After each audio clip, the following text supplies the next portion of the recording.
We have our big game, which is the way that Hersey traditionally kicks off homecoming week. And so we have our CLS program, our Career Life Skills program, in the gym for a basketball game with our entire student body. Hersey has a lot of special needs students. It's a big part of Hersey's identity in general to have these students here with us every single day. So while that's important, on this special day we really get to show our appreciation, but we do it every day to begin with. So it's just awesome to see everyone in the school there. Something like this brings our entire school community together as one. We talk about being one Hersey. This is it right here on display. We had a lot of momentum going into this year. I think this was the best big game that we've had. The crowd was on their feet the whole time, and it was just electric the whole time. Gustavo got out there, missed a couple shots. The kids were rooting for him, and then, he did a couple of nice moves. I think he shocked everyone. Me lo divertí mucho jugando en Virgin. Me gustó porque toda la gente en Virgin me estaba apoyando.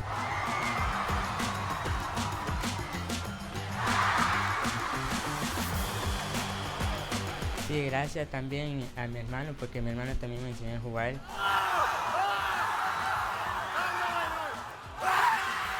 Watching the entire student body stand up and cheer for him, staff and students, it was just amazing. And, he just totally deserves that. So it was really cool to see.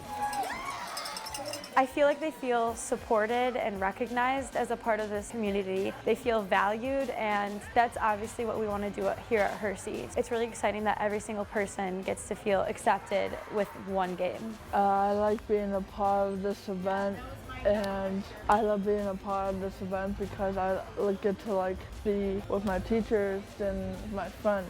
The big game is happening today, and I'm very excited for it. Our CLS students are Hersey students. This is our family, this is our group. We are one. We call it the big game for a reason. It is a big game, it is a big event. We're one group, we're one community, we're one school. This is Hersey.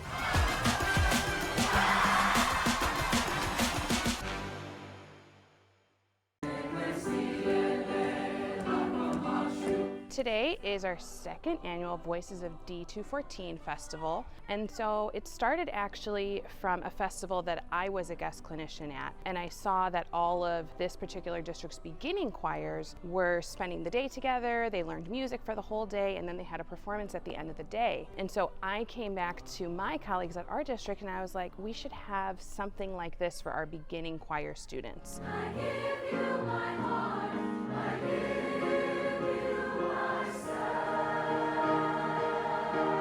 Stephanie Skizis was my high school choir teacher back in the day. I went to Glenbard South High School, and so Mrs. Skizis came one day at the end of my 8th grade year to work with us, and I was just like, who is this amazing lady? She has so much energy. Her eyes just got so big and bright when she would conduct, and I just loved what she did. So I joined choir in high school, and she inspired me to be a high school choir teacher. But I thought, oh, what an amazing opportunity it would be if she could be the guest clinician for the Voices of D214 event.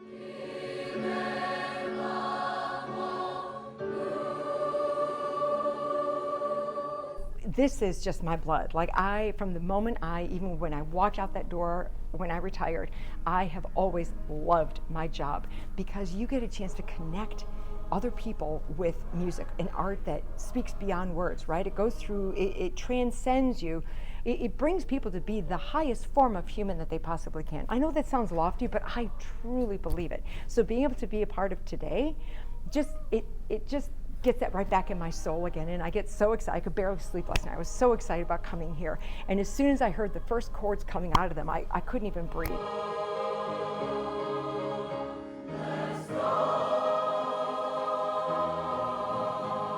It's a new experience, plus you get the day off of school, so nothing bad about that. But you also just get to be around all the people you're always around. You get to have a good time and sing and just enjoy yourself. It's just a fun time overall. And run! Go, go, go, go, go, go, go, go, go, go. Then you're up. Go. It's really cool today because I get to dance, I get to hang out with my friends, and I get to sing, which are like my 3 most favorite things. And we also have an amazing director today with us, and she's great. And honestly, this is so much fun. And I can imagine spending my day in school. I'd much rather be here.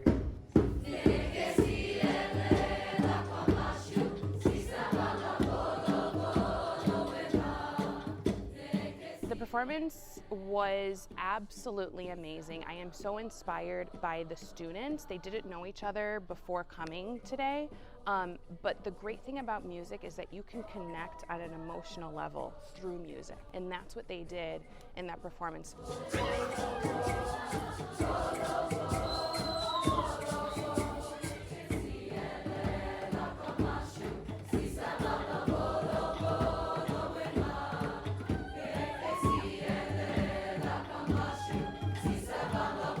I'm just inspired, overwhelmed by the musicality, the humanness that they showed in their performance, and I loved watching Mrs. Skizas, and you can see that all of the students were so inspired by what she's taught them, but also they were inspired just by her conducting them in the performance. So it was so great, and I'm really looking forward to next year.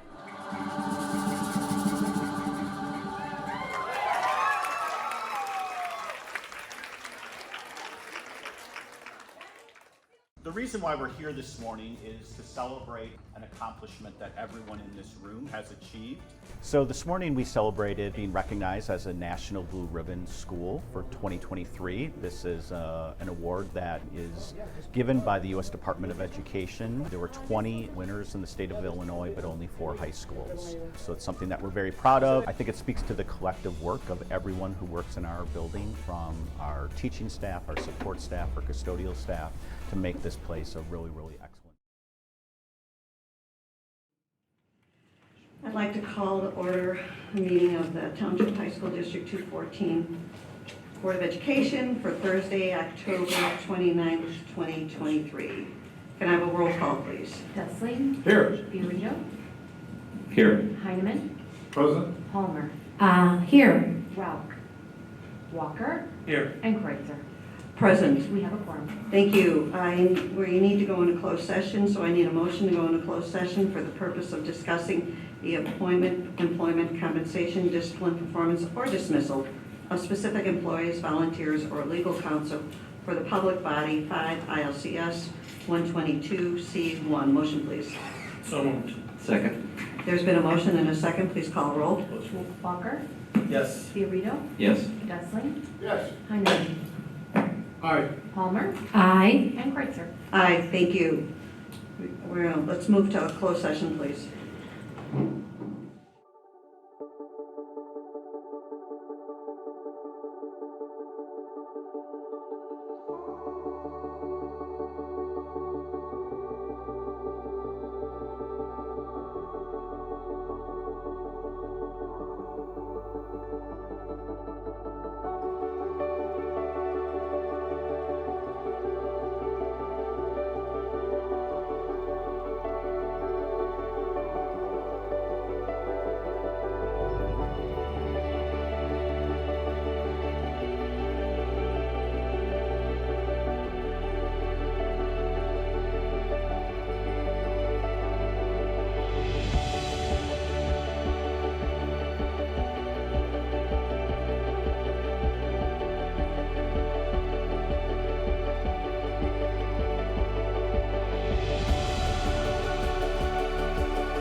From closed session. We're reconvening in open session. Can I have a roll call, please? Dustling. Here. Fiorito. Here. Heineman. Present. Palmer. Present. Rauch. Here. Walker. Here. And Kreitzer. Present. You have a quorum. Thank you. Could everyone please stand for the Pledge of Allegiance?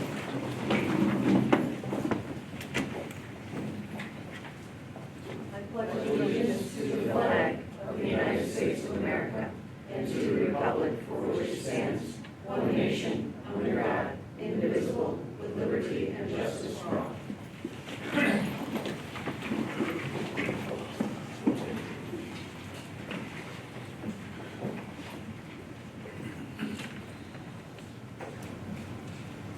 Thank you. So can I have approval of the agenda as presented, and we had an amended minutes? So moved. Second. Roll call, please. Dessling. Yes. Fiorito. Yes. Heineman. Aye. Palmer. Aye. Rauch. Walker. Yes. And Kreitzer. Aye. Motion carries 7-0. Thank you. Can I have a motion to approve the business meeting minutes of September 14th, open and closed? So moved. Second. Motion and a second. Please call the roll. Heineman. Aye. Dessling. Yes. Fiorito. Yes. Palmer. Abstain. Rauch.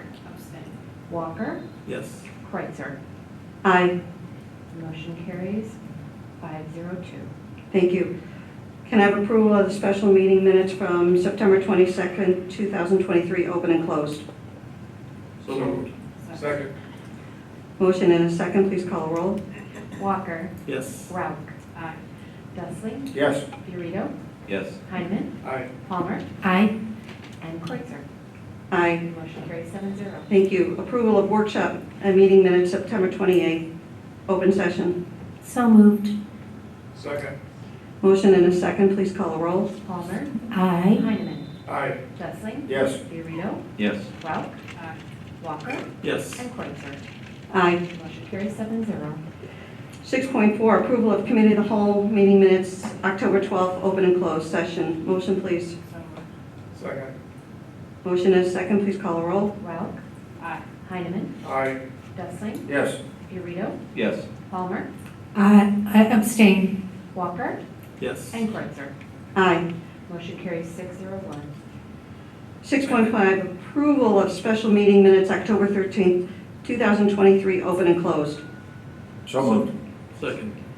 Motion and a second. Please call the roll. Dessling. Yes. Walker. Yes. Fiorito. Yes. Heineman. Aye. Palmer. Abstain. Rauch. And Kreitzer. Aye. Motion carries 5-0-2. Thank you.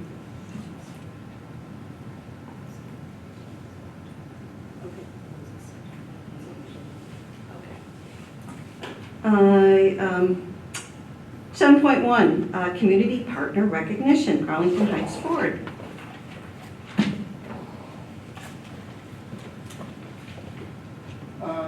Thank you. Dr. Rowe, would you, Board President Kreitzer and Board Member Palmer, please join me for partner recognition? Tonight we are recognizing Arlington Heights Ford for its support in providing workplace experiences for our students. We welcome from Arlington Heights Ford, Kevin Juarez, Service Advisor. Kevin, could you please join us up front? Arlington Heights Ford has been a dedicated partner in our internship and apprenticeship programs, offering valuable work-based learning experiences in the automotive industry. They host 2 to 3 student interns each semester, providing 30 to 60 hours of unpaid, authentic experiences for juniors and seniors to explore their career pathways. Additionally, they sponsor 3 youth apprenticeships for automotive technicians, resulting in successful outcomes, including hiring talent from this earn and learn pipeline. Students not only earn wages, but also gain practical skills and college credits for their automotive coursework. Kevin represents Arlington Heights Ford tonight, but he is also a graduate of Wheeling High School, who completed several courses in college. We extend our gratitude to Arlington Heights Ford for their ongoing partnership, which continues to provide apprenticeship and internship opportunities for our students and professional support for our automotive programs across the district. Thank you so much.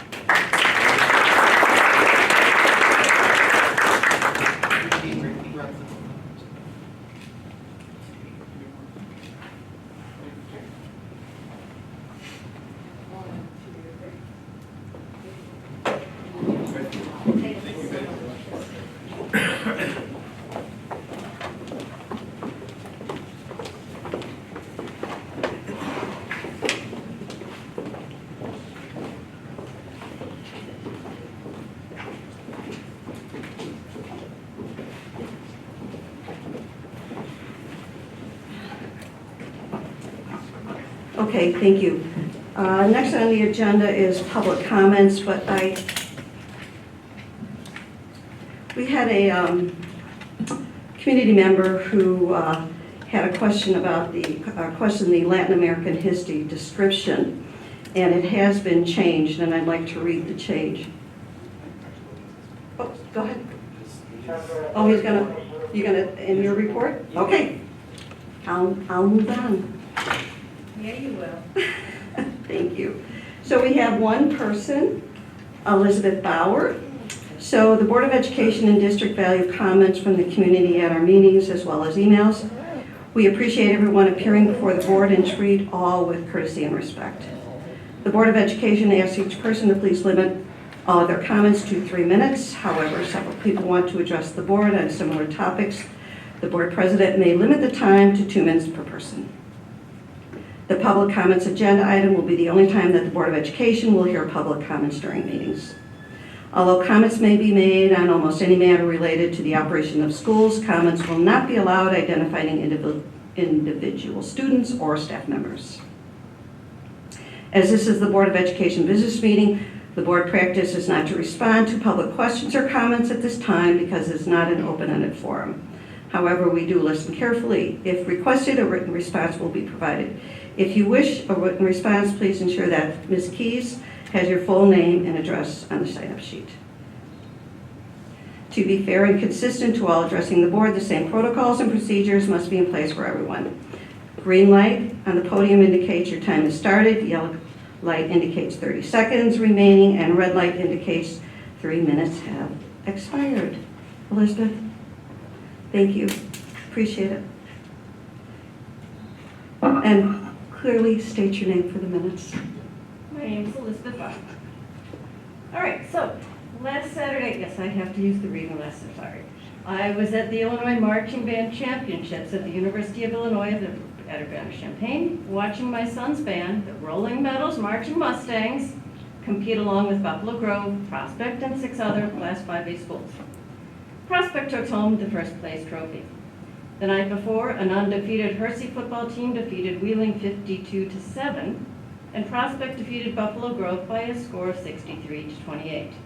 And of course, a few weeks prior, Prospect was named a National Blue Ribbon School, and tonight you're about to approve a $5,500 per student trip for students at Prospect to travel to Japan. At the same time, Meadows, Elk Grove, and Wheeling have to join up together to make their own trip viable. And let's face it, however much our PR might be that we are a destination district, I'm not a real estate agent, but it seems like every time on one of the Facebook groups, people are asking about houses that they know are coming on the market. It's always that they're asking about the Prospect and Hersey catchment districts. The reality is, I know you can't do anything about the records of schools' football teams or the success of marching bands.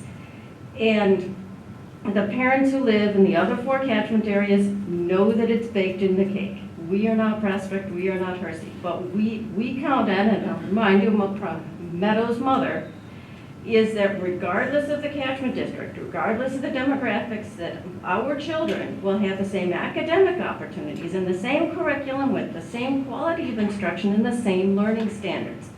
Now, to be sure, I'm not aware of this being an ironclad commitment made by the district, but we do rely on it as kind of an implicit promise.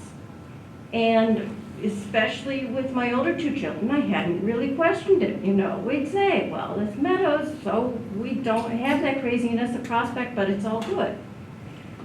But I'm not so sure about that anymore. A class labeled Honors English should require the same amount of reading, the same books, same difficulty level, same amount of writing, same expectations for skill in expression and grammar, all of that, regardless of what school it is. But my son's experience last year in his Honors English class at Meadows made me really question this. A class labeled Honors Biology, or which has they claim to be taught at honors level, should have the same level of rigor and the same amount of learning available. And that was unquestionably not the case with the Earned Honors Biology at Meadows, where my son says to me, I don't think I'm learning anything I didn't already know from middle school. So I know that AP classes and dual credit classes are taught in a very standardized manner, but the same thing has to be the case for all of the other classes so that parents at the other 4 schools have that assurance that we really need. Thank you, Ms. Bauer. And no one else has signed up. So we have one discussion item this evening. It's a memo of understanding And we're going to seek approval, if we move forward tonight, with Arlington Heights Police Department for video sharing. Mr. Yulee. Thank you. I'd like to just first start by expressing my gratitude to the Arlington Heights Police Department, specifically Deputy Chief Joe Pinello, Sergeant Sean Edmondson, and our school resource officers, SRO Johansson at Hersey, SROs Leon and Fontana here at Forest View. They've been an incredible help to not only me, but the district as a whole, and we appreciate your continued support and partnership. This video sharing agreement is really a technological advancement on the police side. It is a platform called Fusus, which is designed to collect actionable information in real time, which is then provided to their command center and responding officers. Sergeant Edmondson, I'm going to turn it over to you to provide a presentation and more information. Thank you, Mr. Yulee. I'd like to thank Mr. Yulee and Scott Moret for being outstanding partners for us with the Arlington Heights Police Department. So we are here to seek permission to work together in partnership with this Fusus program. So just to explain a little of the background of Fusus and why we're moving towards this. At our police department, we are always seeking out ways to technologically better serve the people in our community. And lately, we're trying to do so through the implementation of what's called a real-time crime center. Now, a real-time crime center is a location within a police department where intelligence is gathered and delivered to the people, the patrol officers that are in the field. Whether that be social media monitoring, whether that be doing research through police databases, monitoring or surveillance video, whatever it is to equip the officers that are responding to calls for service with the information they need in order to act correctly. So if I can direct your attention to the monitors, this is the basic setup that we have right now. You can see it consists of 2 different workstations, 5 main monitors in the front and 1 on the side, all set up for different purposes of monitoring our computer-aided dispatch. There's surveillance cameras at different locations, whatever we may have, our license plate reader software, any information that we can have in one hub. Which brings us to Fusus. This is a program that I am passionate about. It's something that I did research on. It's something that I believe is the future of law enforcement in providing us with real-time access to surveillance cameras to better inform our responses. So it not only combines these surveillance feeds, but it also combines a number of different data points into one place that our officers can access on their MDTs, their terminals in their police cars, as well as at the desktop computers and even on their cell phones over a Google Map overlay. So just so you can see some of the data points that are collected within Fusus, and I'll show you what it looks like in just a moment, are the body camera locations of our officers. So as a supervisor, you can know in the field exactly where one of your officers is at any given time when their body camera is recording. The location of their squad cars, the location of ambulances as they respond. As I said, this is real-time access to incorporated surveillance cameras, building floor plans.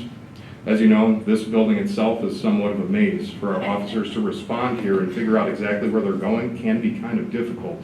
However, if they have that in their squad cars or even on their cell phones, they can know what faces them as they progress through the building and know exactly where they're going. And as a supervisor, you can tell them exactly where they need to go, and in the case of the surveillance cameras, you may actually be able to see what's ahead of them and inform them of any safety precautions or anyone that may be injured as they progress through. This also includes weather patterns. We get weather alerts, so this is something that we use to monitor for our festival. We could put up and seed storm fronts as they approach through this one platform, see where our guys are. If they needed to react quickly, ask people to take shelter, it's easier to do that. Traffic conditions, dispatch calls for service, as I said, our license plate reader alerts.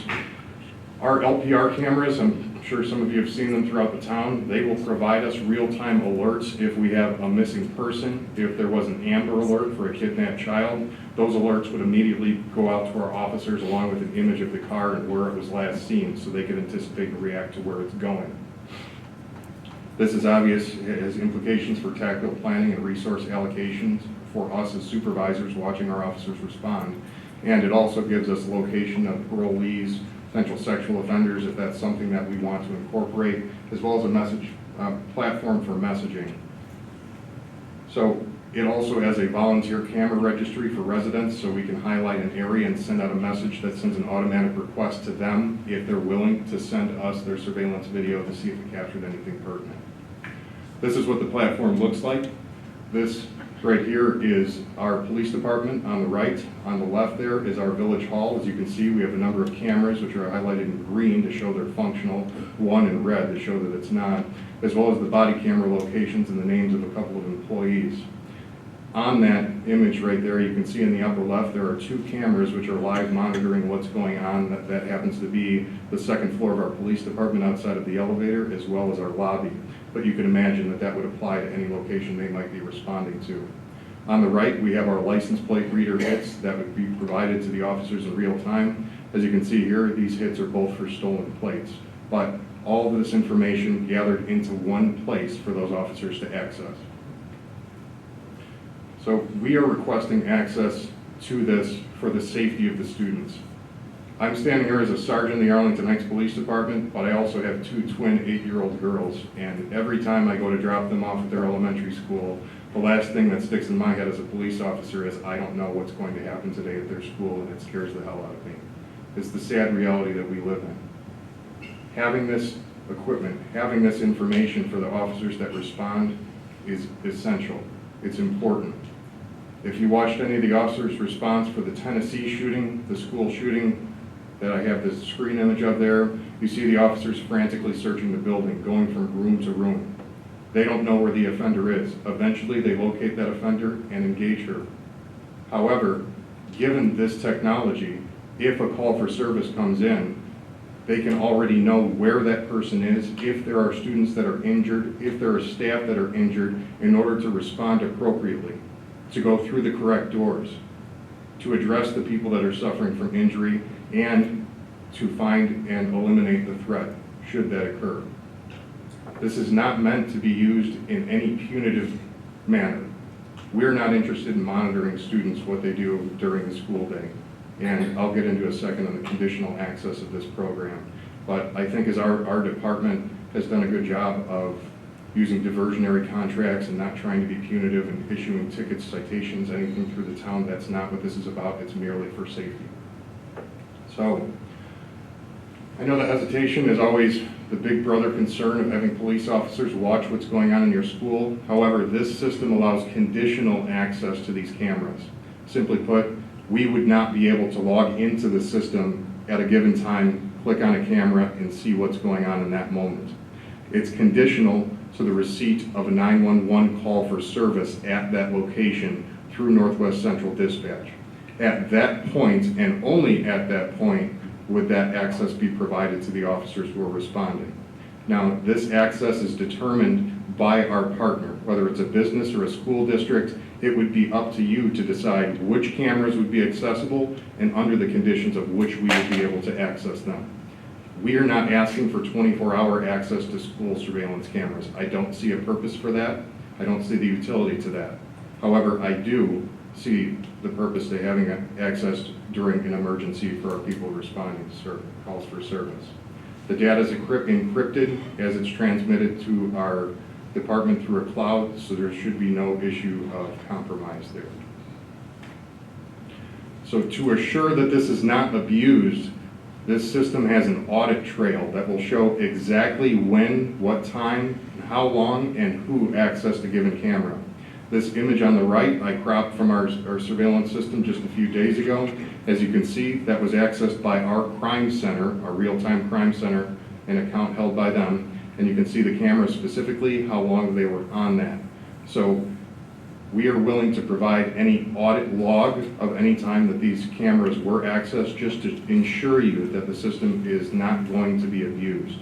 We're more than willing to demonstrate the conditions of which we would be able to access that to show it does what we are saying, but this is another way to prove that. As an example of the floor plans and how effective that is in helping our officers, this is a building that Fusus provides, but I'll show you the layout, it's pretty similar. This is a building down in Georgia. But inside the building, we can see the location of the cameras, we can see the exact floor plan. So you can imagine as a supervisor, if you're monitoring your officers with their body-worn cameras, you can actually see within the building where they are going, what direction they were going, and you can click on the cameras ahead of them to see what's there.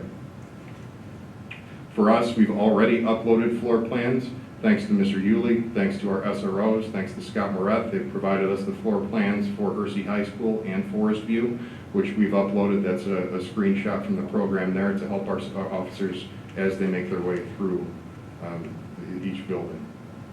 So the way that this works, the hardware is what's called a core. So that device there is a fairly large box that attaches to the given video management system. It plugs in directly through that and retains a short period of footage only on that device. The police department is not recording, and that's how the information is transmitted through that core. Currently, the department's working to expand this program throughout the town. Right now, we have tentative agreements with Northwest Community Hospital, some of our local hotels here in town, our gas stations, and our major retailers. We'd like to get as many businesses and people on board with this as possible to help us serve the community. Right now, this is cost-free. This isn't going to cost anything for the school district. The hardware is free. We're assuming the cost of everything associated with that. So does anybody have any questions? Just trying to provide a very brief overview. Thank you. Mr. Heineman, do you have any questions at this time? Okay. Mr. Walker? Just have one question. It's free to the school district. What are the local merchants and hotel keepers? What's the cost to the other communities? So right now, we are not assessing a cost to businesses that get on board with us initially. Going forward, they could potentially have to pay for a core device. The prices of those vary. And we are allocated a certain amount of live video streams per year. So we pay for those video streams, and as long as it stays within that, then it's not going to cost them anything. Thank you. Okay, Mr. Brown? So this is through the Arlington Heights Police Department. So in District 214, we obviously have schools within other cities and towns. This would only be accessible for John Hersey High School and Forest View, is that correct? That's correct. Thank you. Okay, thank you. Mr. Dusling? Sergeant Edmondson, Yes, sir. is this, I visited the station in Arlington Heights a number of times. You have a command vehicle down there that really is impressive. Yes, sir. So this would, all this data would be available within that vehicle as well as within the station itself? Yes, sir. The program itself is accessible through any desktop computer. So it works within the command vehicle. It would work at the desktop of the sergeant that's working in the operations office. Ideally, we would be working this from our real-time crime center. However, that's not always going to be the case due to limitations in manpower. We may have to have someone access it from a desktop computer. Okay, thank you. Mr. Figueredo? I don't have a question for the sergeant, but I do have a question for Dr. Rowe, and I'll ask after the presentation's done. Ms. Palmer? I have a few things. Sure. Oops. So is there any talk in other neighboring towns of getting a similar system in place? I can't speak for the other agencies. I know there have been discussions, but I don't know that they're committed to going with one program or another. We felt after doing research that this was our best option. And will you be offering the opportunity for other communities to come and observe and see how it's working in real time? Absolutely. So you said that there's no anticipated cost right now, and that in the future the cost could be a core device, and that was for private business owners. What about your not private, public entities? Will they have, are you anticipating a potential future cost for public entities? I am not. I think our partnership with the school district, with some of the public sector is strong enough and should be prioritized so that that should be cost-free. I appreciate that. I saw that it cannot be turned on without a 911. Well, my mind goes to if statements and you know, perhaps there's some other tip, etc., that is not a 911. Can it be turned on at that point? No. So what triggers the camera system is the call for service to Northwest Central Dispatch. Once that's received, the officers that are dispatched are then provided that conditional access. So a tip in itself would not. So who has to make the 911? For example, if here or our administration knows of an action going on, could they make the 911 at a different building? Yes. Okay. I saw that it's encrypted, etc. I worry, of course, about bad guy access. Sure. And you were absolutely certain there won't be, this won't be used for nefarious purposes. Yes. Yes. I go back. You can see the encryption, the rating that they've been CJIS certified, so they have the highest rating for their security. That's more of a technical question. I don't know if I'm right. I'm kind of a technological caveman, so I'm not sure I'm the right person to answer that, but yes, it's very secure. It's as secure as any of the databases at our police department. And so then there will be a question about which cameras will be connected. It won't be every camera in the building, it'll only be certain cameras? Well, We have a lot of cameras because remember in our Bell system, there's cameras inside each classroom, so. Those are not part of the system.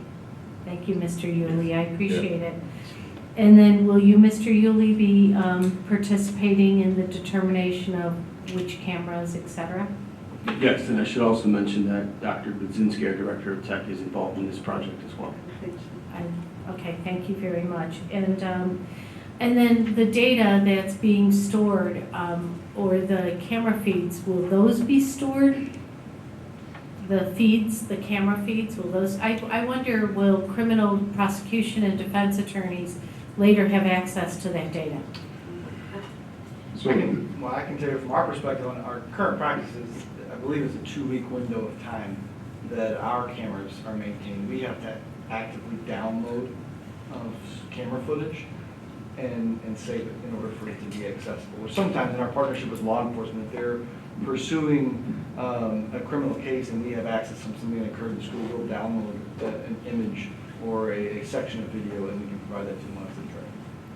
Okay, and I guess my question is, will they be storing in a different fashion than we currently do? Is this another storing of data? So to answer your question, the core device itself retains, it depends on the definition of the footage, but say a day of footage. And the reason that it does that is in the case of a call for service, once the cameras go on, presumably something has occurred before that call was dispatched. And this allows whoever's using the system to go back 30 seconds, a minute, 5 minutes to whenever that transpired, obtain, say, an image of an offender, which then can be disseminated to all the responding officers on their cell phones. So it gives us the ability to do that. Now, it can be saved from that core. However, it could be spelled out in the MOU that any extraction from the school system needs to come through Genetech, needs to come from the physical building. We don't have an issue with that. That's not where we're using the system. Does that make sense? It does. I just don't want to see it being a source of, and I don't know how I feel about it actually, but I'm like in a courtroom someday thinking, well, where'd this come from, and know. So it doesn't actually, it pulls from the existing video management system. So right now the school district, I believe, uses Genetech. So any footage that is pulled from that is from Genetech. It's not from Fusus, it's through Genetech. It's provided through the school. It really doesn't change anything in terms of the evidence as it goes forward for prosecution. Okay, thank you very much. I appreciate it. I appreciate you bringing this to us. Yes, and one more thing I neglected to mention that has been asked of other school districts is there's no biometric data that's collected. There's nothing that changes about the surveillance system that you have in place. It's no more intrusive. And when I say biometric data, I'm talking specifically fingerprints, retinal scan, anything like that. There's obviously strict laws around that in the state of Illinois. None of that information is collected. The system itself is not capable of collecting that as it stands. This would not change or enhance that in any way. Thank you. Okay. Oh, go ahead. Just circling back, I like to see case studies. So why did we pick this system, and what other identities, school identities across the nation can we call and get some feedback and input from them? I would be happy to provide Mr. Yulee with the districts that are currently using this. It's a quickly growing company and something that's fairly new. As we researched this program, I actually traveled and reviewed it as it worked in Orlando PD's Real-Time Crime Center, St. Cloud's Real-Time Crime Center, to see if it actually did what they said. And I was blown away by the quality of the program, and it delivered everything that I thought it would. But I'd be more than happy to provide a list of some of the schools that you could reach out to. Great, and could you provide its competitors as well, people, other systems that you looked at? Sure. That'd be great. Yeah, not a problem. And is it a privately owned company or public? Private. And how long have they been established? Roughly. Roughly a couple of years. I couldn't tell you the exact time that they were formed. Okay. Thank you for the follow-up. Sure, no problem. Mr. Walker took all my questions. Ms. Ralph. Sorry, I have one more. I want to make sure, thanks to Ms. Palmer's questions. So for clarification, the FUSIS, we'll have our cameras in place. Correct. And then the FUSIS just accesses our cameras. So it's not a separate camera, it's nothing, it's just a third party in between your department. Yeah, all it does is it uploads the footage to the cloud so that we can access it in real time from the current system. It's not a camera in itself, it's literally just that box that attaches to the system so that we have access to it in the case of an emergency. Okay. So if our cameras go down, you still have no access? Correct. Yes, any problem with the cameras here, you would have no access. All right, thank you. So, do you know how many, I think you asked this, Lenny, how many you researched and you came up with FUSIS? How many different programs we researched? So that's kind of a difficult question because not all the companies are comparable. So we focused on a number of different companies and the different things that they offered. Genetech offers one called CityGraph that the Chicago Police Department utilizes that's not compatible with as many different camera systems, so wouldn't allow us to work with as many different businesses. There are a number of other towns around us that are establishing real-time crime centers, and we took a look at what they were doing and thought, how can we improve this? How can we help the people in our town? Okay, so you mentioned Orlando and St. Cloud, so that must have been around for at least a couple years. Yes. Okay. Are there any other Illinois districts using this? Oak Lawn, I know, has a up and running system. Orland Park is another town that's on board. Okay. I can get a list from the vendor themselves. I'm not sure. I know a lot of towns were moving towards it, but I don't know who signed contracts. Okay, I think it would be an interesting conversation, Dr. Rowe, if had a conversation with a couple of Illinois school districts to see how they like FUSIS. Sure. Yeah, I don't know. Absent a call for service, I'm not sure that they would even know it's going on in the background. But I'd be happy to provide that. Yeah. And Oak Brook as well was another town that Do you know how long they've had it, Oak Lawn or? Oak Lawn was one of the first agencies in this area to establish it. I believe they've had it for over the past year, well over the past year. I believe the horrific incident in Uvalde prompted their chief to reach out to try to figure out a way that they could improve what they were doing specific to school safety. So I think that's been the case down there for about a year. Okay. But it's a company that's out of Atlanta, Georgia, and I think it's spread more through that area, probably through Florida, and it's now making its way up through the Midwest. Yeah, I'm happy that you touched on that you're not going to be Big Brother watching all the time. That's not our intention whatsoever. Right, and I appreciate you said that. Ms. Palmer? I had one follow-up question and just a quick comment. The follow-up question is, so do I understand right that if a 911 happens, you access the system, goes live, you can go back in time and look at sort of maybe one person is going backwards, looking at what happened in the last 5 minutes, 10 minutes, an hour, et cetera, and then someone else is watching real-time live where things are going? Correct. So it's very interesting. In a perfect world, our real-time crime center, we would have people staffed there who would be able to do research and see what exactly transpired prior to the incident. What vehicle was involved, for instance, what license plate, if we have a vehicle that we need to track down, where an offender went. If someone was injured, how were they injured? Where did they go? Are they hiding somewhere? Do we need to get to them? so we could expedite that process. So we know how much time we're working with if there's someone that is injured. That's the reason that we have that capability of going back in time. I guess my comment then is just anything you can do to make our students safer, I really appreciate it. Thank you so much.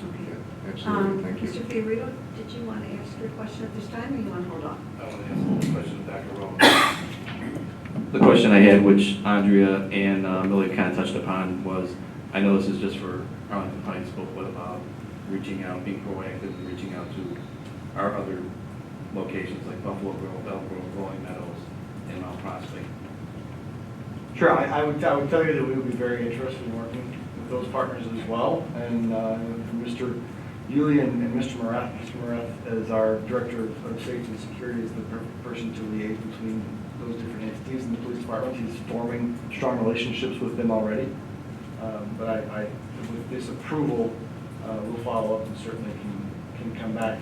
I don't know if we'll have an answer for you by November 2nd, but we can at least update you on progress and their interest. Thank you, I appreciate that. Okay, thank you. So I think that's it for questions, and this will come back as an action item on November 2nd. Thank you. Thank you very much. Presentation. Thank you so much. Appreciate it. Thank you. So we are at the superintendent's report. All right, thank you very much. Just a few things tonight. This is Principal Appreciation Week in Illinois. A great principal is the key to a successful school. We are fortunate to have such tremendous principals in District 214, and we echo the celebration of them in partnership with the Illinois Principals Association. IPA Principal Appreciation Week is this week, as I said. I hope that you'll join me in celebrating our principals and sharing our appreciation for all the work that they do.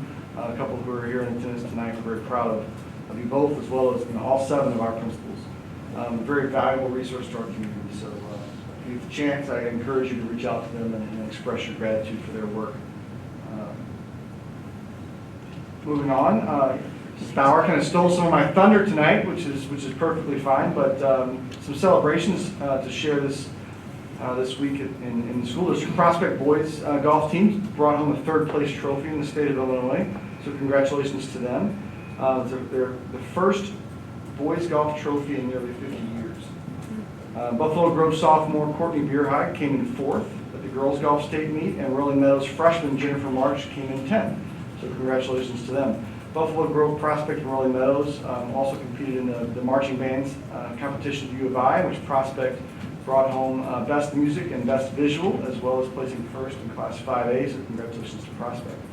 And then finally, here on the celebrations, the Cereal Bowl took place last week, as you may know, and Elk Grove brought home their 6th consecutive championship. But the real news here is that we collected 2,827 boxes of cereal, which is a 38% increase from last year.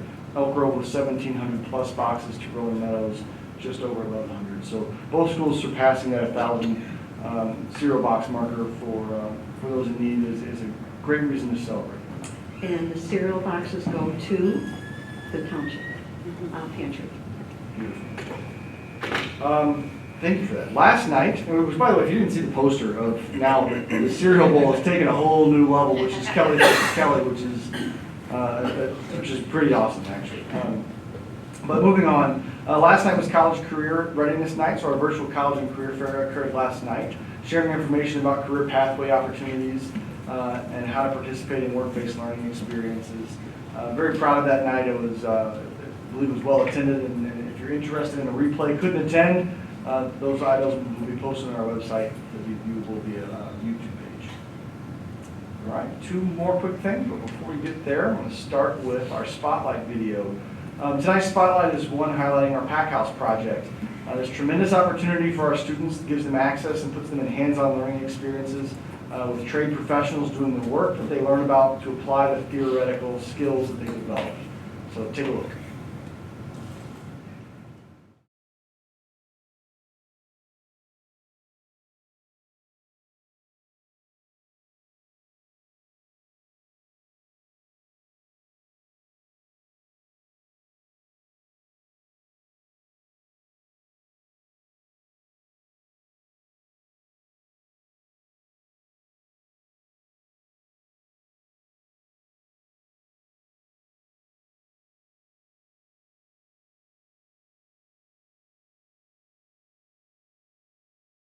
job. There are other kids who have never picked up a hammer, so we've got a range of ability levels. We go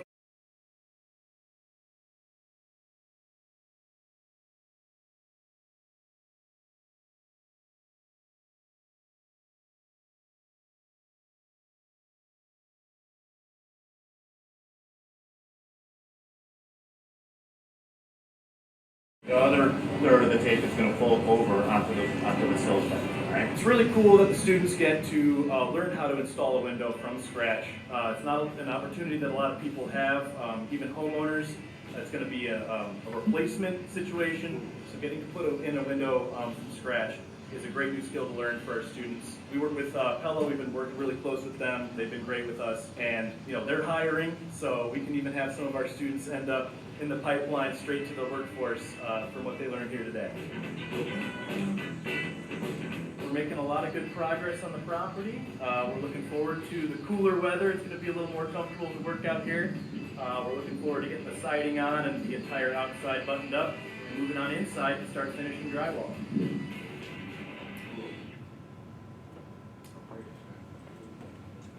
So the pack house is located in, is it Rolling Meadows? 2804 Fremont Street in Rolling Meadows. Right. And when do they think it'll be completed? This spring.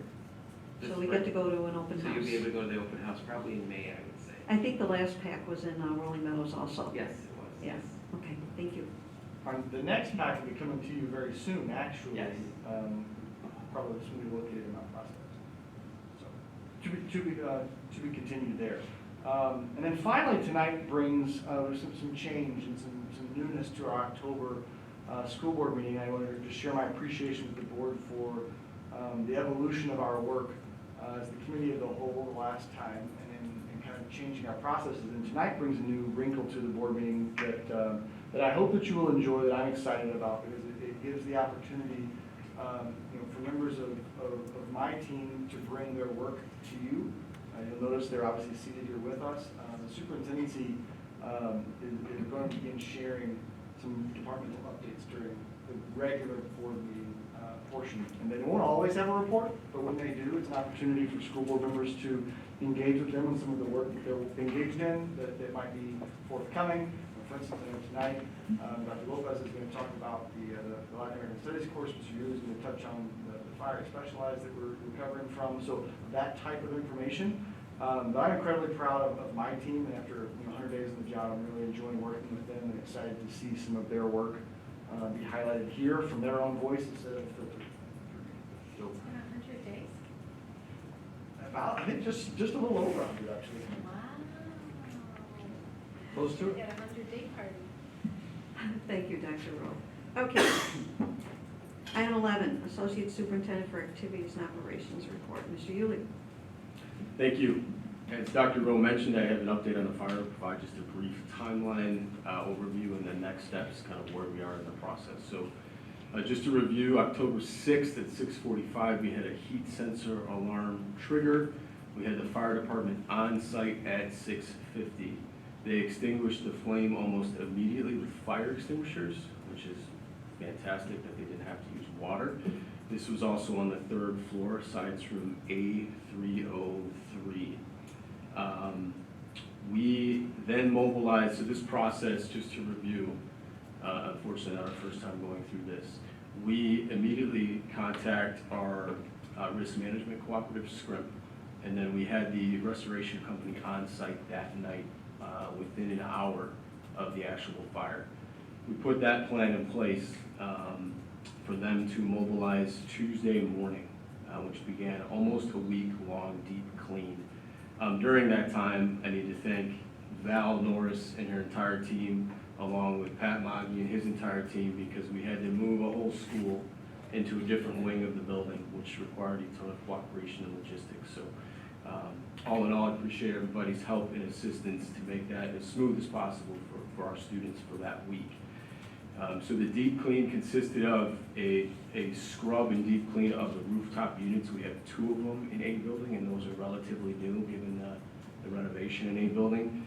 They scrub and clean and spray an overlay over the major ductwork, which could be 3-4 feet wide.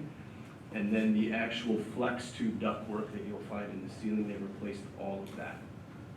Part of their assessment was to determine where the soot and smoke penetrated. Another thing that worked in our favor, this was the 3rd floor. So unlike Buffalo Grove, we didn't have to worry about rooms and spaces above the fire itself. So they identified certain spaces around. I have to say that all of the fire protection and fire breaks did their job. This fire was in the corner of a room and did not penetrate the door or the wall itself. We had the culinary lab just next door, and aside from some soot and smoke, everything was perfectly functioning and fine. So that deep clean includes any horizontal surfaces, ceiling tile replacement or cleaning, and then carpet cleaning as well. We did have to replace some carpet squares outside the room itself. A lot of it was just scrubbed and cleaned. So they worked for 6 full days. Most of the work was in the ventilation system itself. On Sunday, about a week and 2 days later, we did air quality assessments. We got the clearance on Monday afternoon, which was our Institute Day. And then so Val and her team kind of took everything and moved it all over Tuesday morning, and we reoccupied the building on Tuesday. Next steps, this has been elevated to a major cause investigation. So everything has been restored with the exception of the burn room. That burn room is sealed under a padlock. We can't even access it. So it is in the hands of travelers. They're sending multiple people out. I think we're going to have our 4th or 5th person out on Monday. They've turned their attention to inventorying all the equipment in that room itself. So much like the process we went through 6 months ago, first and foremost is to clean. Second is kind of evaluating what was lost. And then we will work with Val and her team on reordering some of that equipment when we get the green light to do so. And then the tricky part is we don't know how long this investigation will take. But as soon as the investigation is complete, then that triggers phase 2 of the restoration, which is the room itself. So that is the unknown at this point. But aside from that, every room is accessible except the science lab. And that's my question, it's more to Val. You have no science lab. Right. Do you want to come up here? Sure. And what are you doing in place of no science lab? Is this on? It's going to be tough. We might go next door to the culinary arts lab, but you have to be safe with the chemicals and the hood system and things like that. So we're looking at potentially maybe sharing with another school, or there's a lot of virtual labs out there right now. But it was our only true science lab.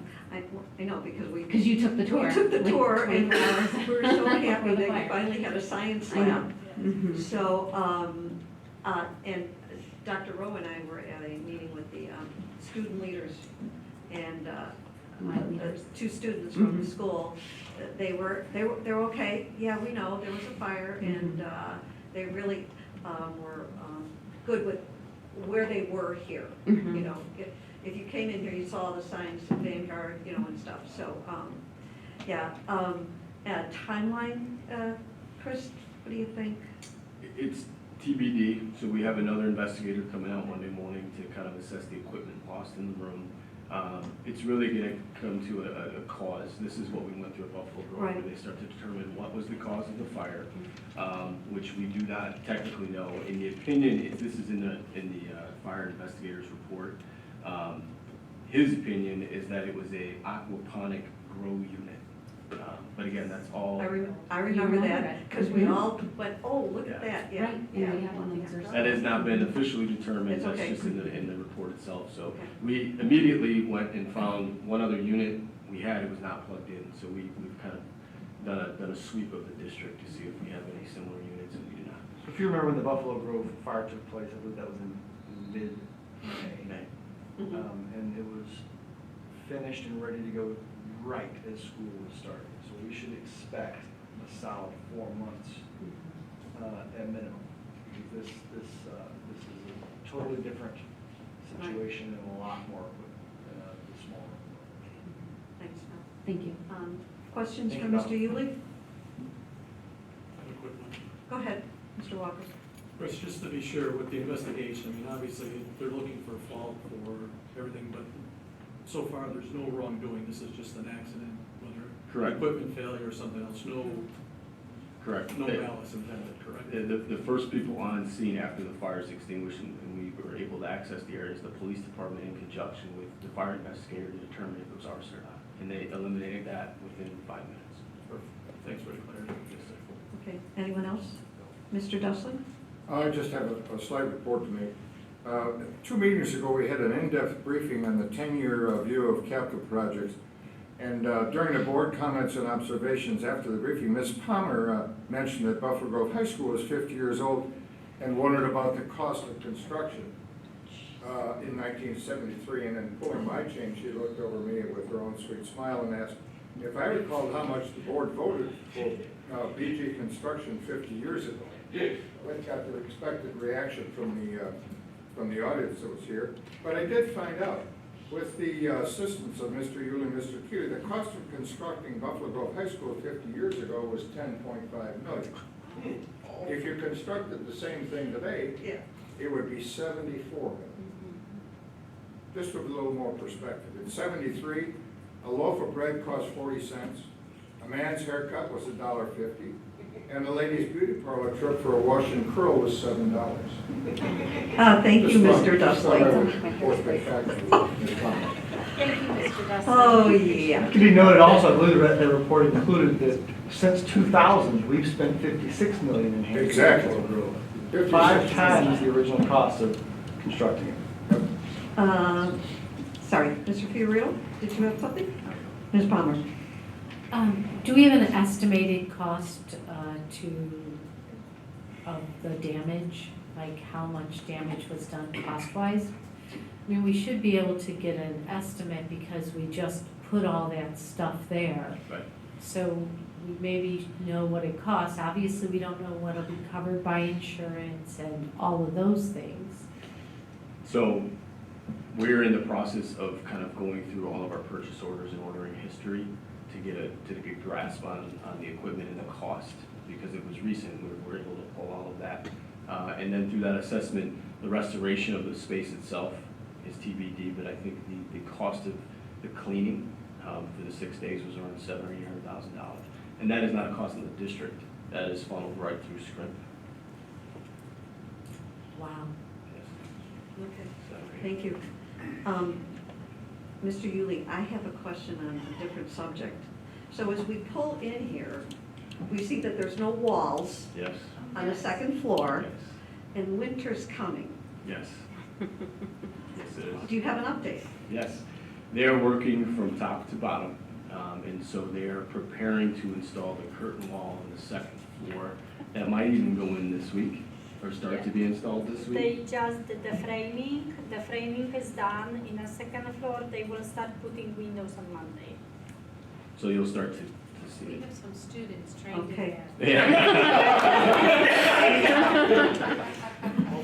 Okay, it's like, this wall better go up really soon. Yeah. Yeah. It Our will. heating costs. Yeah, okay. Any other questions for Mr. Yule? Okay, so the next item on the agenda is the Associate Superintendent for Business Services, Mr. Keeley, but he's All right, not here. Mr. Keeley is not here. He is attending the ASBO conference.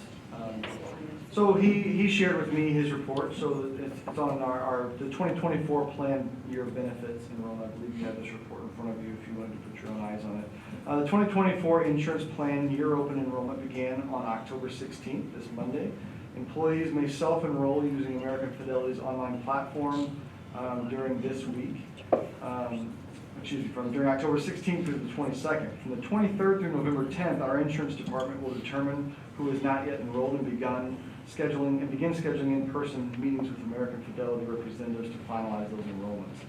Kelly Janis, who is our new insurance supervisor, and Jenny Tomasetti, our new insurance clerk, have done a wonderful job in working with the District 214 Insurance Committee to finalize open enrollments. On-site information sessions were held at all campuses this week leading up to the annual event. Any employee that has any open enrollment questions can reach out to Kelly Janis, or the insurance supervisor, for assistance. Thank you. Next is the Director of Community Engagement and Outreach, Mr. Mogi. Do you have an update? I do not this evening. Thank you. Next is the Associate Superintendent for Human Resources report. Ms. Kraft. Just one thing to mention is this on? Yep.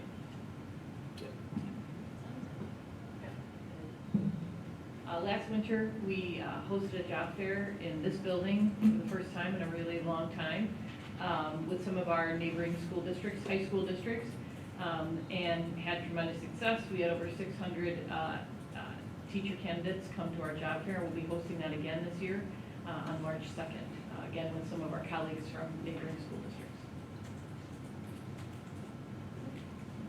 Anyone? Okay, thank you. So we move on to Associate Superintendent for Teaching and Learning, Dr. Lopez. Yes, thank you. A few brief updates. First, I wanted to follow up on the item you started the meeting with, the board's approval of the 24-25 academic handbook and the course description for Latin American history. We did reach out to our leadership teams, and the description was modified as follows, which I will share. Students will gain an appreciation for the rich and complex history of Latin America while developing critical thinking and research skills through thematic analysis of the 5 stages of Latin American history, including pre-Columbian, colonization by Spain and Portugal, independence, and development of modern Latin America. As a result of this comprehensive exploration, students will develop a deeper understanding of how historical events shape the core essence of Latin American studies and the experience of Latin Americans in the United States.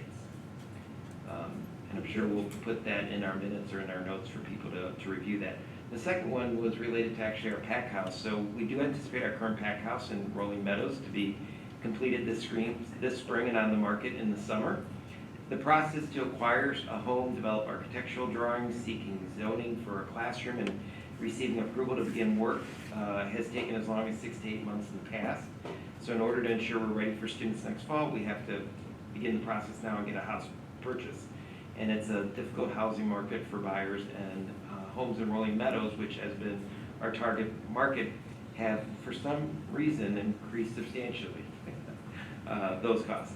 So we did actually meet with leaders from the village of Mount Prospect this summer. They reached out to us on incorporating this concept of universal design in a model home in the village. And we're excited to announce that we've identified a property in Mount Prospect. And my hope is that at the next board meeting, we will be asking for your approval on the purchase of that next home. And we're doing it now so that we can set the stage. We have to go through all of that process. Finally, I wanted to let the board know that excited to announce that our first attendance letters were sent home this week. On Monday, we sent them to seniors, sort of as a test, and see how people responded, and if we would get thousands of calls to counselors. That went really well. And then the rest of our students families received them this morning, or should have received them sometime today. Sometimes that gets staggered through Google and through our mailing system where it doesn't happen all at once. These letters provide parents or guardians with the rate of attendance per course. We hope this provides certainly increased awareness to our families and an avenue of engagement to ensure that students remain on track to succeed. So it's our first week. I'd be curious to hear the feedback we get from the community and make any adjustments we may need to. We'll be doing this monthly now. Thank you. Any questions for Dr. Lopez? Go ahead. I was very happy with the attendance email that I got this morning, so my feedback is very positive. Thank you. Okay. We are at a board member updates. Mr. Dustling, do you have anything? I do. About 2 weeks ago, I attended at Elk Grove High School Voices of 214. All the schools, it's under Arts Unlimited, all the schools came together for a day, and they had a lady that was there as an instructor, very well known, and they had the students there all day. I was there for the better part of the morning. I had to go to a meeting in the afternoon, but it was a fantastic day for them, and I think it's on our website, is it not, Dr. Rowe? I believe the video of it, which was very good. I also attended the 8th, I've attended each one of Prospect Gives Back. It's a Saturday where Prospect organizes the students. They go out from 8 o'clock in the morning. They meet up very early. They go out and they help in the community. with a number of things. They go to rest homes to visit with people, they clean up yards, they, at the school, they were cleaning up what was left of some of the COVID stickers that were on the bleachers, et cetera, but the number of organizations involved, and I think they had 350 students, I believe, that were involved in the state. Everything from boys track, through orchestras, through volleyball, girls and boys, wrestling. It was amazing. It's always amazing to see them organized. And they take them out on buses, check on them during the day, but it's really a fine event. Thank you. Thank you. Mr. Fiorito. Yeah, I have a few. I'm going to start with giving a shout out to my daughter, Sophia Fiorito, as her and her Hershey teammates, along with coaches Drum and Schwab, held off 3 District 211 schools to win the Frosh Girls Swim and Dive Conference Championship last weekend. This weekend is the JV Conference Championship. It is going to be at Elk Grove High School. Rolling Meadows is the host, so I'm wishing all the District 214 schools, I hope they do well this weekend. I'm also cheering for all the District 214 schools who have their state playoffs in the boys soccer, girls volleyball, girls and boys cross country, and girls tennis, which start this weekend and next week. So let's go D214. Next, we had our district foundation meeting yesterday. Mr. Laz and Mr. Mogi both participated. It was really good. A couple things that came out of it. Shannon Silverman is the new board member on the foundation. They talked about Topgolf and how well it went. The event next year is going to be September 5th. It's earlier in the year, so there's no conflict with Boys and Girls Conference. I think it'll be great. Hopefully more board members can show up, and we can get some of the Rolling Meadows and Buffalo Grove and Prospect golfers who will probably be there at that time to give us some golf tips, because I know we can all use them. I am going to be part of the committee, so I'll probably be pounding you guys for making sure you can join us. Last but not least, I attended the Wheeling Athletic Boosters Spur Club meeting last night, and I just have to tell you, I was very impressed with the families and what they're doing to help the Wheeling High School athletics. Their spirit counts were really up, which was great. They are going to start working on the Wheeling Hardwood Classic, which is going to be the 45th year of the boys basketball tournament at Wheeling. We have 3 District 214 schools that would be participating, and that's Prospect, Buffalo Grove, and obviously Wheeling, the host school, along with a few local schools like Maine West and St. Vida will also be there. So I will be plugging that event again in December, making sure that we hopefully can show up, maybe contribute in any way, and but they sure can use some volunteers as well. So that's my report. Mr. Fiorito, did you get outbid on one of the items? I did. I had a couple bids on a couple items, but there are just some unscrupulous people, some maybe sitting at this table, who outbid me because they basically loitered around the table until the last minute, but I won't mention any names, Alma. Yeah, okay. It was fun. It was a fun night at Topgolf. Ms. Palmer. I'll just keep this quick. I went out to coffee with Tony Bradburn. Tony is leading our diversity, equity, inclusion, kind of in a synopsis, efforts in district.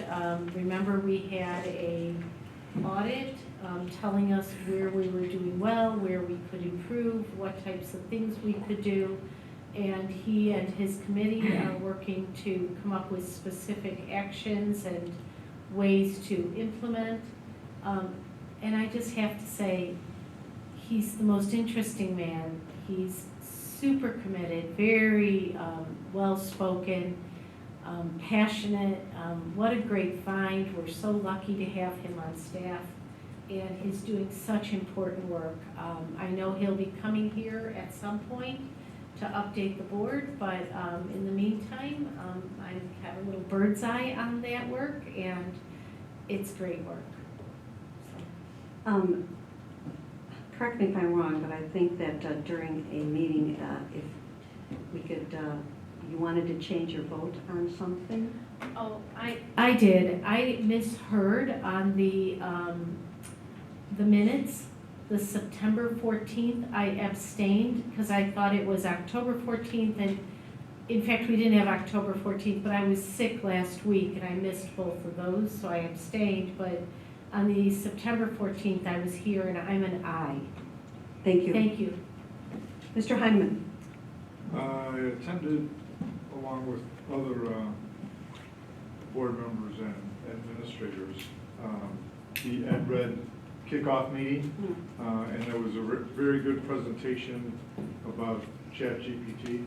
And I went back to work and did some work with ChatGPT, and I could not believe how effective it was and how fast it was.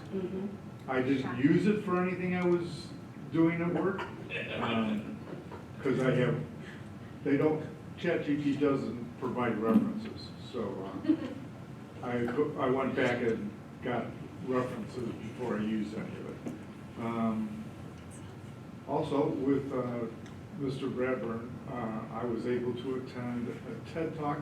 Actually, there were 8 TED Talks, and he represented the district extremely well. And I believe those TED Talks will be available, I hope soon. And it was also impressive that there was a 6th grader from Thomas Junior High that you could tell he was a little nervous, but for a 6th grader, he was awesome. And all of the talks were as good as you expect from TED Talks. I also attended a couple Saturdays back swim meet at Prospect that was hosted by Hersey.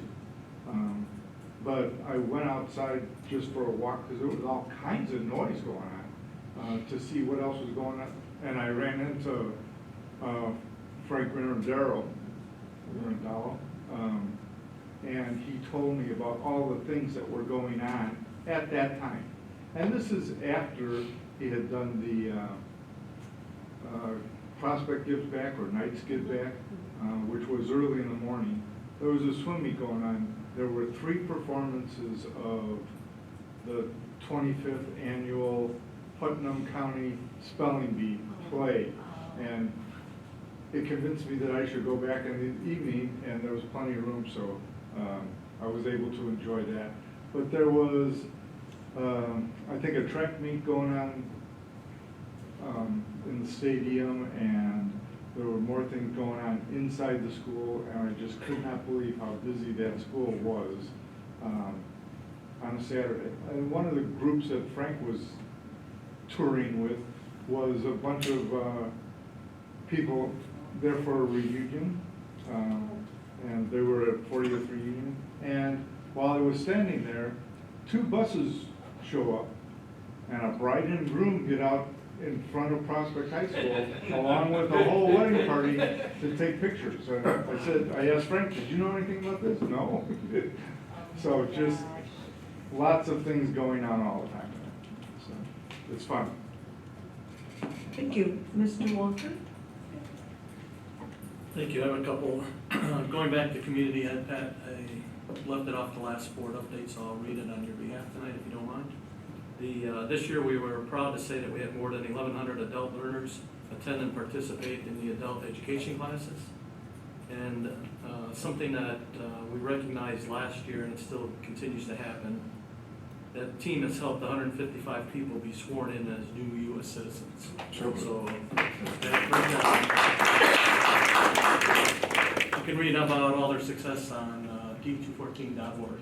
So thanks for all your hard work there. I've got a couple other just quick announcements. The schools get back. We know that Prospect and Elk Grove High School are both holding coat drives. You can bring new or gently used winter jackets to tomorrow's Prospect versus Wheeling's football game. That'll go to the Mount Prospect Fire Department collection. Elk Grove is collecting coats and snow pants for area children from infants to 18.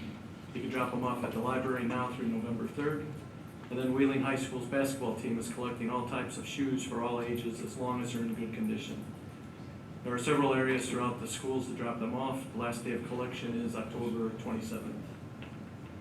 And then calling all students, Right now is the time to start building a resume with 214 internships coming up in the spring. Opportunities are available in dozens of career fields. The deadline to apply is October 31st, and as always, we encourage all students to apply today at apply214.org. And that completes my updates. Mr. Walker, I noticed that we all know there's a new superintendent at NSSEO, and I noticed that for the first time ever, she's formed committees for the board members. Yes. Can you tell us what committee you're on? Am I putting you on I the missed spot? the last meeting. Oh. Mr. Fiorito stood in for me, so I'm still catching up on that. I signed Lenny up for any committee that they were shorthanded on, so I'm sure you heard about it. I know the list was long, but I'll report in the next board. Yeah, because, it's just a new step, a new superintendent and looking at things differently. So I was happy to hear that. Thank you. Ms. Rao, anything? Just a few things.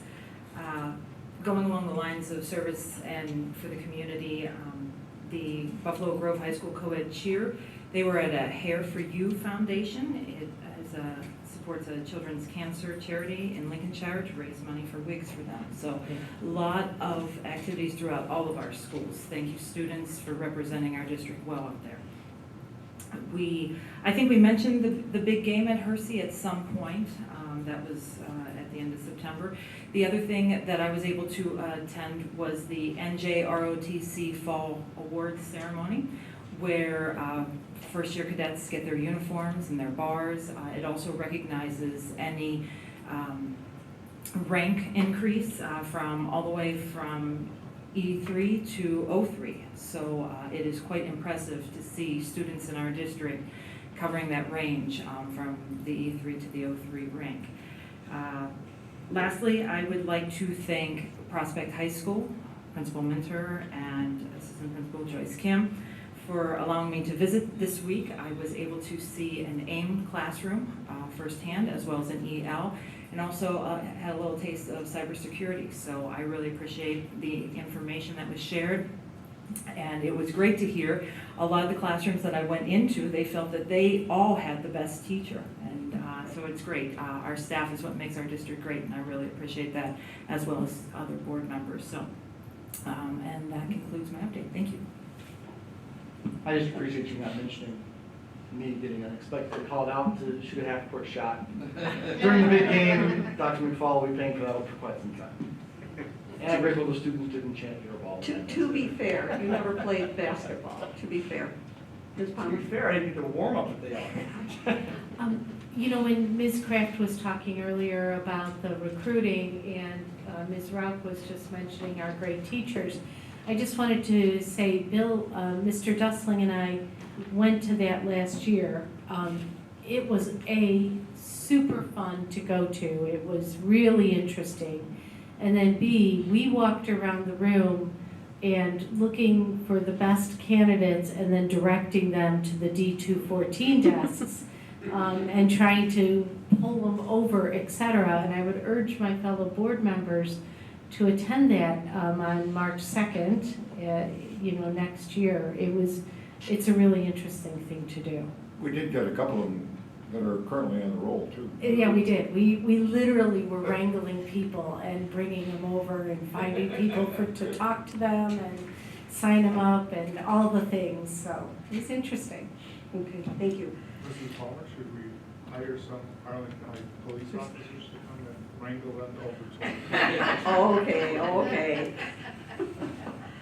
Okay, so my update is you have at your places the 2023 Resolutions Committee Report. For those not familiar with this is from the Illinois School Board Association, and every year they have resolutions submitted by any of the 850 school districts within the state. And there's a resolutions chair in each division. There are 21 divisions. Our resolutions chair is Anna Klunkowitz from District 211. I had a brain freeze there. You don't have it, I already have your ballot. But I just wanted to point out a couple things. So a year ago in the summer, the the board of directors said to the executive director, we really need to revamp this process. As you recall, there was a couple years ago, we had 21 resolutions, 5 from one school district. And there were really rumblings during the delegate assembly about all these resolutions. So they created the advocacy core values that they go by when a resolution is submitted. Now, this year, you could see there were only 5 resolutions.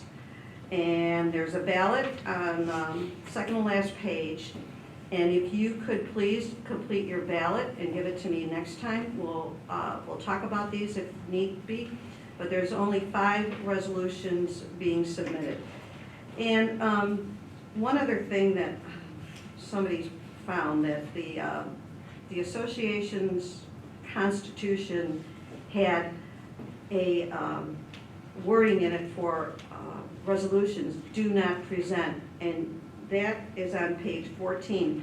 So what this is resolutions that were submitted, and the 21 member of the resolutions committee has decided that they were not going to present this. Now, this doesn't mean that they can come back to the delegate assembly and ask for this to be heard. That's not the process.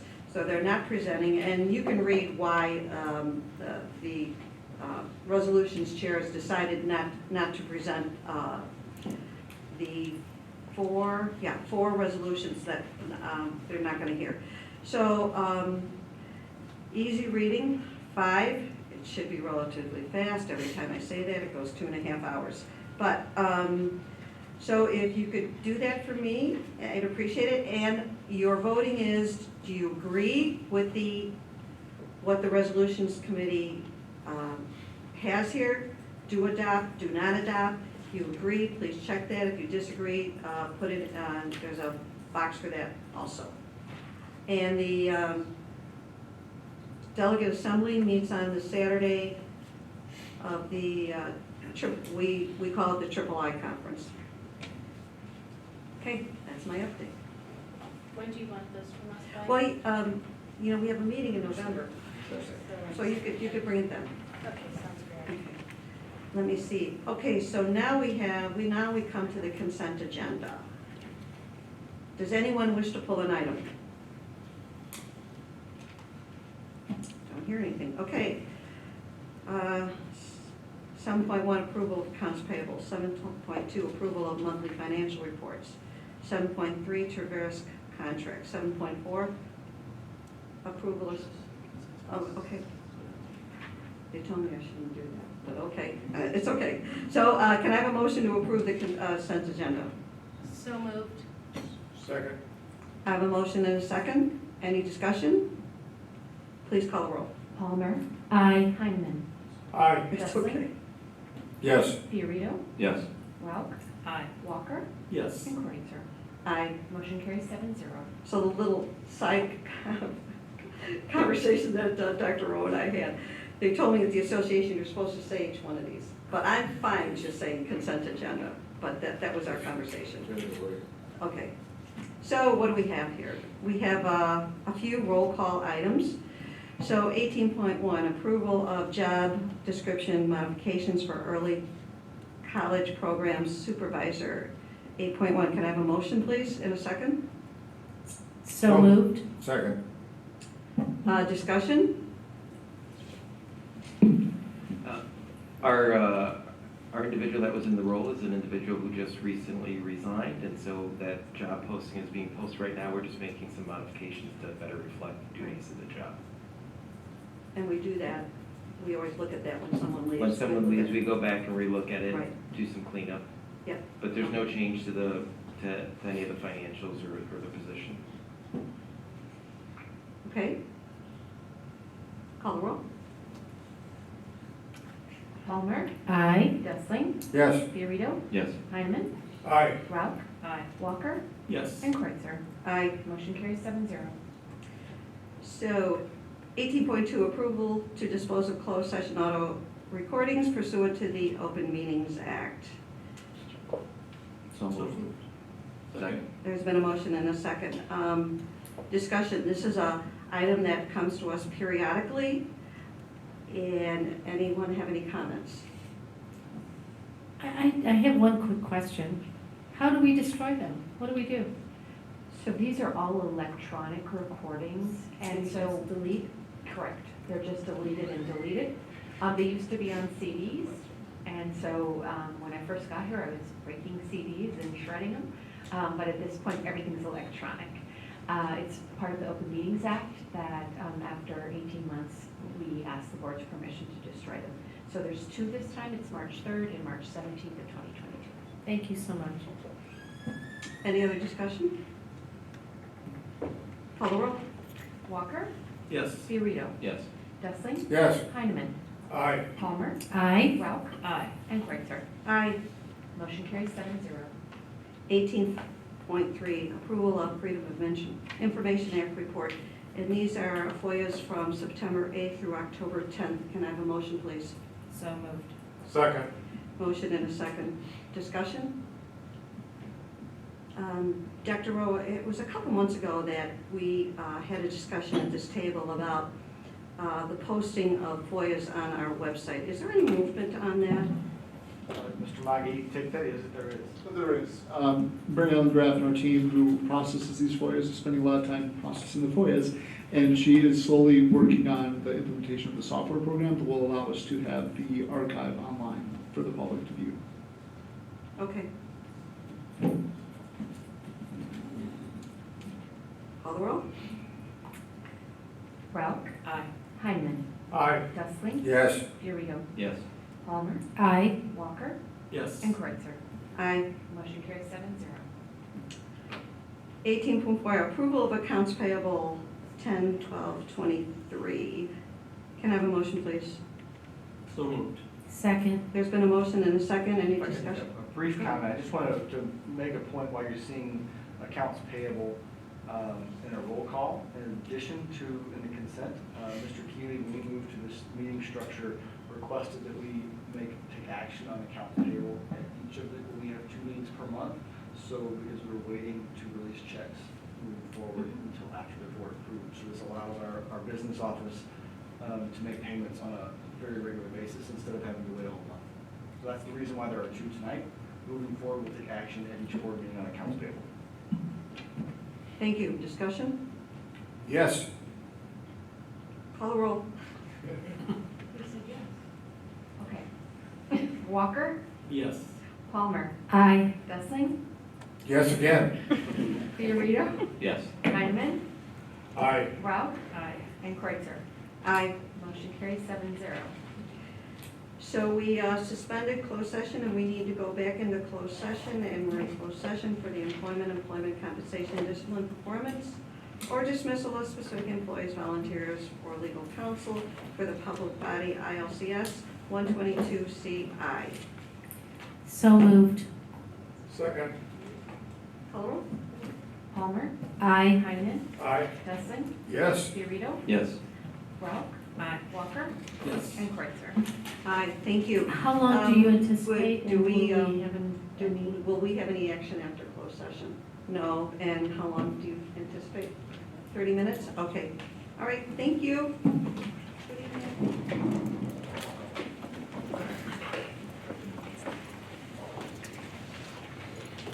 Let's see if in 6 hours.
Adjourn. So moved. Second. Motion and a second, please call the roll. Homer. Aye. Ralph. Aye. Leslie. Yes. Here we go. Yes. Hyman. Aye. Walker. Yes. And Kreutzer. Aye. Thank you. Good evening. Motion. John. All right.